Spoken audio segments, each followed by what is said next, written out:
묘법 스님은 1916년 중국에서 태어나 수년 동안 오대산에서 폐관 수행을 통해 큰 깨달음을 이루셨다고 합니다. 시절 인연이 도래하자 세상에 나오셔서 중생을 교화하셨습니다. 특히 생생한 인과 법문을 통해 업장을 소멸함으로써 치유시키는 신이한 힘을 가지셨습니다. 말년에는 은둔 수행을 하시다가 2004년 87세로 입적하십니다. 스님이 알려진 것은 중국에서 발간된 현대 인과실록을 통해서였으며 우리나라에는 2006년 오대산 노스님의 인과 이야기로 소개되었습니다. 스님의 가르침의 말씀입니다. 세상 사람은 단지 나쁜 짓을 할 줄만 알지 참회할 줄은 모르며 단지 복을 구할 줄만 알지 복을 자기의 분수에 맞게 쓰려고 하지 않네. 염불일성이 무량한 복을 증진시키며 예불일배가 강가에 모래알같이 많은 죄를 없애는 줄을 전혀 모르네. 예불은 부처님의 덕을 경배하는 것이며 염불은 부처님의 은혜를 느끼는 것이며 간경은 경의 이치를 밝히는 것이며 좌선은 부처님의 경지에 오르는 것이며 깨달음을 얻는 것은 부처님의 도를 증득하는 것이다. 노스님은 또한 불자들에게 능엄경을 숙독할 것을 권하였는데 능엄경을 보면 법안을 갖출 수 있으며 또한 대불정수능엄경은 지혜를 여는 경으로서 이 경을 이해하면 더욱이 그 중에 사종청정명예와 50가지의 음마 이 두 부분의 내용을 이해하면 자기의 수행 수준을 찾을 수 있으며 정법에 부합한지 여부를 비춰볼 수 있는 표준이라고 일러주십니다. 또한 불자라면 반야심경, 지장보살본원경, 육조단경과 양황보참과 같은 경전은 반드시 보아야 한다고 일러주십니다. 많은 불자들의 병을 치유해 주시고 나서는 한결같이 그 사람에 맞는 경전을 수지 독송할 것을 일러주셨습니다. 대덕 고승의 저작을 따라서 경서를 많이 읽으면 지혜가 증장된다고 하시면서 경장에 깊이 들어가면 지혜가 바다와 같이 깊다. 많이 보면 자기의 지혜를 개발할 수 있을 것이라고 하십니다. 부처님께서 인간에게 법을 설하시기 전에 인과율은 대자연에 적용되고 있었으며 단지 우리들 범부가 이해하지 못하고 있으니 이 고해에서 벗어날 수 없는 것이라며 이러한 고해를 벗어나려면 반드시 부처님의 경서를 통해 가르침대로 살아나갈 것을 누누이 일러주십니다. 스님의 개송입니다.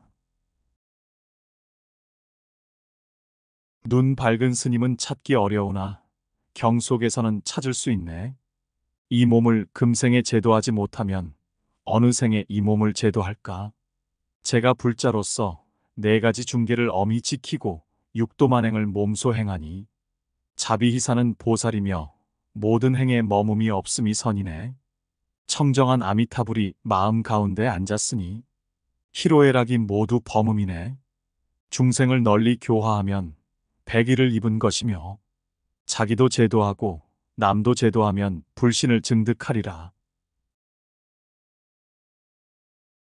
한 번은 당뇨병을 앓고 있는 50여 세 된 여인이 스님을 찾아와 병을 앓게 된 이유를 묻자 스님은 그녀에게 살생의 업이 중하여 그 병을 얻게 된 것이라고 일러주시자 그녀는 어릴 때부터 담이 작아 조그만 벌레 하나도 죽이지 못한다고 하면서 어찌 된 일이냐고 반문하자 스님은 자주 바닷가에 가서 살아있는 바다개를 먹지는 않는지 되물었고 그녀는 놀라 그녀의 딸이 일본에 파견되어가 생활한 지 몇 년이 되어 매년 일본에 가서 한 달 정도 살다가 오곤 했는데 딸은 고기를 먹지 않기 때문에 매주 차를 몰고 바닷가에 가서 그녀에게 바다개를 사주었다고 하며 하지만 종업원이 들고 온 바다고기들은 모두 익힌 것이고 자기가 죽인 것은 아니라고 대답하자 스님은 이들 바다개는 손님이 먹으려고 주문하기 때문에 비로소 주방장에 의하여 소태 삶아져 죽게 된 것이니 그 죽은 동물은 손님을 기억하려 한다고 일러주셨습니다.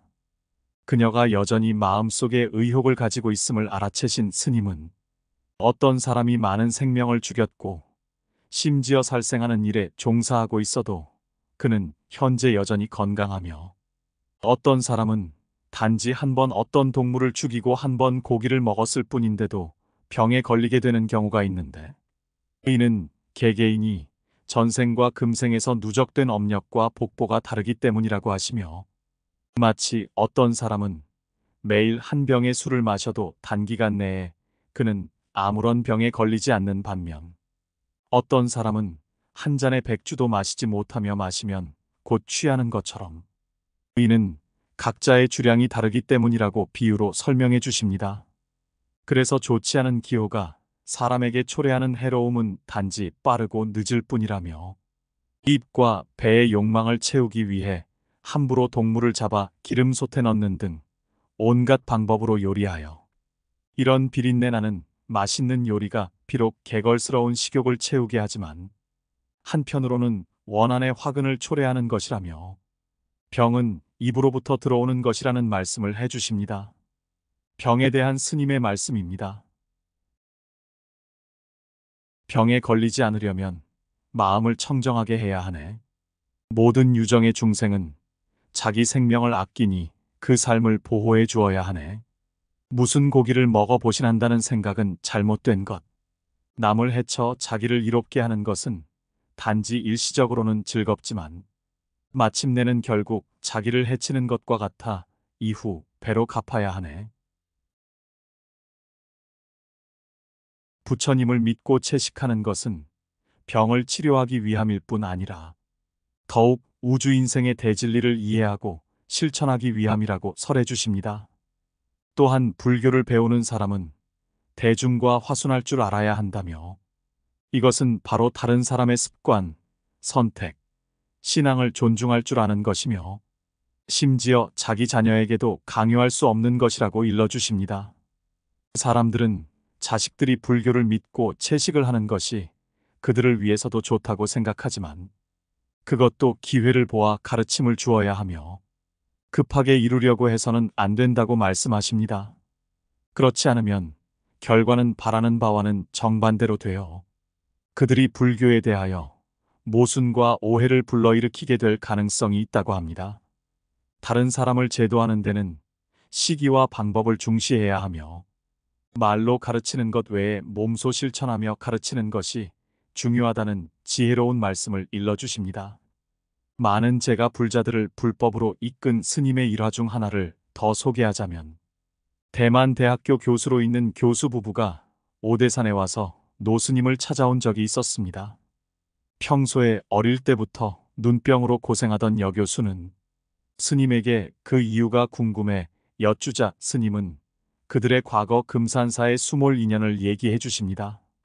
수행을 하던 백사와 청사가 있었는데 당시 법회 스님의 권고를 듣지 않고 오히려 그와 대결하여 수신을 충동질해서 바람을 일으키고 파도를 일으켜 금산사를 수몰시켰는데, 저를 수호하던 호법 천신이 번개로 수신을 때렸고 불덩어리로 수신을 치려는 순간 재빠르게 물속으로 피해 목숨은 건졌으나 두 눈이 번개에 손상을 입어 수신의 부하들이 급히 비단으로 눈을 감싸 다른 절의 스님에게 도움을 청해 그 절 스님이 치료해 주었는데, 수신의 미모에 반한 스님이 그동안의 공부를 잊고 사랑의 마음이 일어나 금생에도 부부의 인연으로 오게 된 내력을 상세히 말씀해 주시며, 그때 본인은 아니었지만 부지불식간의 나쁜 무리를 도와 금산사를 수몰시킨 죄가 크므로 법당에 가서 숙세의 업을 참회할 것과 늘 양황보참으로 참회하며 항상 지장보살 본원경을 독송하면 눈병이 좋아질 것이라고 일러주시고, 그 남편에게는 매번 과거 생에서 근기가 좋은 노수행자였으나 음심을 놓지 못해 깨달음을 눈앞에 두고 막판에 실수로 그르쳤음을 상기시키며 금생에는 더욱 함께 발심하여 이 생에서 반드시 개정해를 닦아 무상보리를 증득할 것을 일러주십니다. 스님은 또한 노인이 되면 항상 세 가지를 좋다 말해야 한다며 아래와 같이 당부하십니다. 이는 사실 노인에게뿐 아니라 자식들을 키우는 부모들에게 주는 뛰어난 가르침이기도 합니다. 첫째, 항상 자녀가 좋다고 말해야 하며 좋지 않아도 좋다고 말해야 합니다. 둘째, 항상 생활이 좋다고 말해야 하며 좋지 않아도 좋다고 말해야 합니다. 셋째, 항상 친척, 친구가 좋다고 말해야 하며 좋지 않아도 좋다고 말해야 합니다. 이상 세 가지를 항상 마음속에 기억하면서 입에 달고 있어야 합니다. 족함을 알면 항상 즐겁다고 합니다.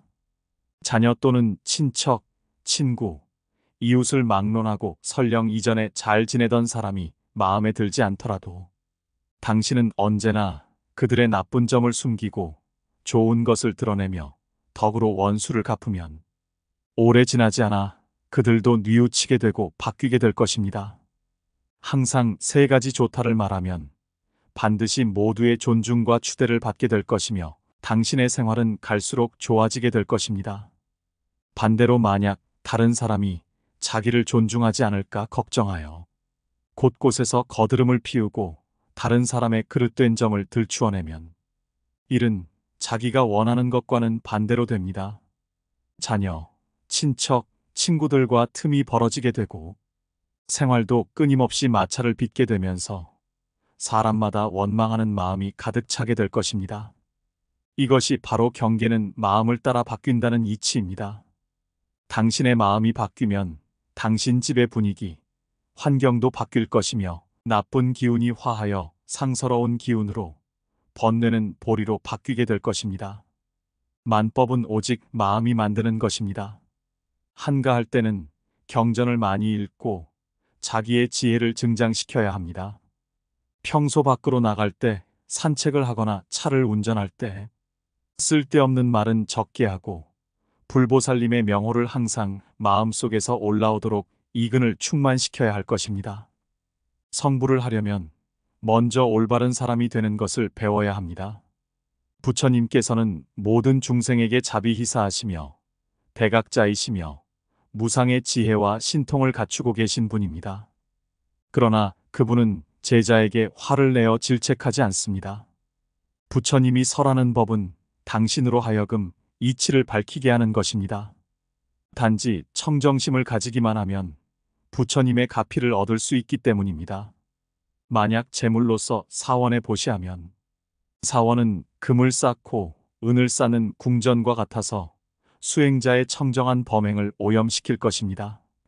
만약 제물로서 공양할 뿐만 아니라 또한 덕행으로 사원을 호지하면 사원은 비로소 진정으로 만덕이 장엄한 도량이 될 것이며 시방 중생을 널리 제도하게 될 것입니다. 경을 독송할 때 많이 하고 빨리 하는 것을 탐하지 말아야 하며 독경 시 마음과 입과 눈이 서로 관조될 수 있도록 해야 하며 절대로 혼침에 빠져서는 안 됩니다. 이와 같이 일자일구를 독송하면 천자천구를 독송하는 것과 같으며 한 부의 경을 독송하는 것이 만부의 경을 독송하는 것과 같아 법계 중생 모두 이익을 받을 수 있습니다. 신통에 대해서도 말씀해 주십니다. 무엇을 신통이라 하는가? 소위 말하기를 묘한 작용, 헤아리기 어려움을 신이라 하며 무의 자제함을 통이라 한다고 합니다. 헤아릴 수 없고 장애가 없는 사람은 자제한 힘을 쓸 수 있으니 천변만화하며 이는 보통 사람이 헤아릴 수 없는 불가사의한 경계입니다. 신통은 어디로부터 오는 것인가? 간단하게 말하면 소승이는 사제법을 닦고 12인연법을 관하여 원만한 경계에 도달하면 신통을 얻게 됩니다. 대승이는 육도만행을 닦고 참선, 좌선하며 지관을 수습하고 보살도를 행하여 원만한 경계에 도달하면 곧 신통을 얻게 되는 것입니다. 나한의 신통은 일정한 한계가 있어 단지 삼천대천 세계 이내의 사물을 볼 수 있고 들을 수 있으며 8만 대겁 이내의 인연을 알 수 있습니다. 다만 마음을 내어 관찰해야 비로소 알 수 있습니다. 그러나 보살의 신통은 한량이 없으며 미진 속의 세계, 세계 속의 미진, 무량세계의 부처님을 볼 수 있으며 무량세계 제불의 묘법을 설하는 소리를 들을 수 있으며 무량 세계 가운데 중생과 일체의 심념을 알 수 있으며 8만 대겁밖의 인연도 알 수 있으며 또한 정중에서 관찰할 필요 없이 한 번 생각하면 곧 알 수 있습니다. 보살은 보살도를 행하여 공덕이 원만하기 때문에 이러한 갖가지의 신통을 얻을 수 있는 것입니다. 우리들이 만약 보살심을 발하여 보살도를 행하면 여러 가지의 신통을 얻을 수 있고 단지 수행하여 원만하게 되면 구하지 않아도 저절로 얻게 됩니다. 가르침에 따라 봉행하고 법에 의거하여 수행하며 계율을 엄수하고 실행하면 이것이 바로 정법이고 그렇지 않으면 그것은 삿된 법입니다. 무릇 계율에 부합하지 않는 것은 절대로 해서는 안 되며 계율에 부합하면 힘써 행하는 것이야말로 보살이 가야 할 길입니다. 왜 사람들은 신통을 보이면 안 된다고 생각하는가? 이것은 잘못된 논리입니다.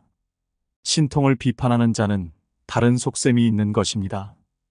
불교의 정법을 오래 머무르지 못하게 하며 같은 무리보다 뛰어난 불교도의 존재를 부인하고자 하는 것입니다.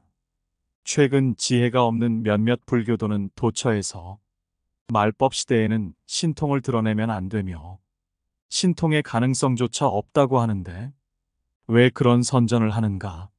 왜냐하면 그는 어리석기 때문에 힘써 수행하기는 싫고 자기보다 도가 높은 사람에 대한 질투심 때문에 회방을 놓는 것입니다. 말법 시대에는 진심으로 수도하는 사람이 필요하며 깨달은 사람이 필요하며 과를 증득한 사람이 필요합니다. 과를 증득한 후 다시 머리를 돌려 인연 있는 친구를 끌어들여 삼계를 벗어나게 하고 상적광 정토에 가게 하는 것이 내가 여러분에 대한 기대이며 희망입니다.